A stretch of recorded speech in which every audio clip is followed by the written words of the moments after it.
गावात शिवी दिल्यास 500 रुपये दंड.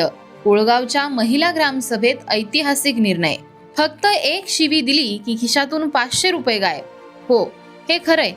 जागतिक महिला दिनाचं औचित्य साधून श्रीगोंदा तालुक्यातील कोळगाव येथे आयोजित विशेष महिला ग्रामसभेत हा ऐतिहासिक निर्णय घेण्यात आलाय.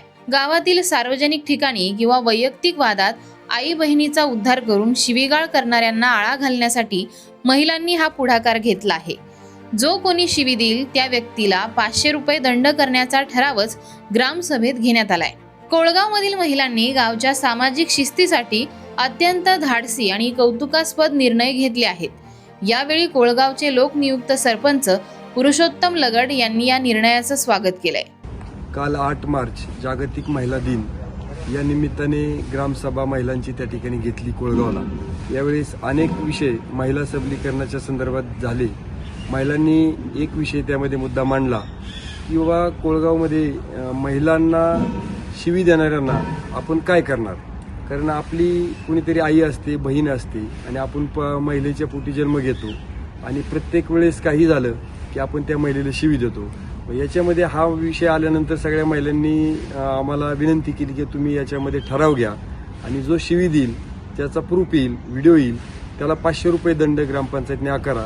आणि मग असा ठराव काल महिलांनी सगळ्यांनी संमत केला. खरं तर मुख्यमंत्री समृद्ध पंचायत राज अभियानाअंतर्गत हा ठराव त्या ठिकाणी घेतला आणि निश्चितच महाराष्ट्राला एक वेगळी दिशा मुख्यमंत्री समृद्ध पंचायत राज अभियानामध्ये त्या ठिकाणी मिळालेली आहे. ग्रामसभेमध्ये काल अध्यक्षस्थानी बोलताना आई बहिणीवर असं घरामधून शिव्या देतात त्याचा ठराव मंजूर करण्यात आला. ग्रामपंचायतचे पण अभिनंदन.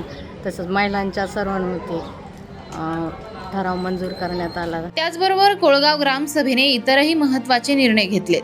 स्वच्छतेबाबत कडक भूमिका घेताना ग्रामसभेने गावातील प्रत्येकाने आपलं घर, दुकान आणि परिसर स्वच्छ ठेवणं अनिवार्य केलंय. ज्याच्या घराजवळ किंवा दुकानाजवळ कचरा आढळेल त्याचा फोटो ग्रामपंचायतीला दिल्यास त्या व्यक्तीला 100 रुपये दंड केला जाणार असल्याचा ठराव घेण्यात आलाय. तसेच एकमेकांच्या वादात आई बहिणीवरून शिवीगाळ करणाऱ्या व्यक्तीला 500 रुपये दंड आकारण्याचा मोठा ठराव या सभेत सर्वानुमते मंजूर करण्यात आलाय.